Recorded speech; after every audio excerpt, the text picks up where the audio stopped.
প্রতিবাদ সমাবেশে যারা রাজপথে ছিল আন্দোলন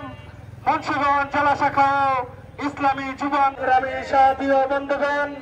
বিক্ষোভ মিছিল করেন ইসলামী যুব আন্দোলন সদর উপজেলা সত্যের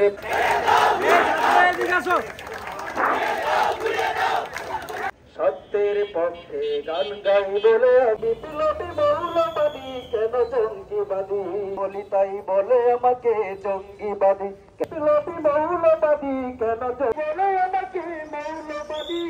জিহাদের কথা বলি আজকের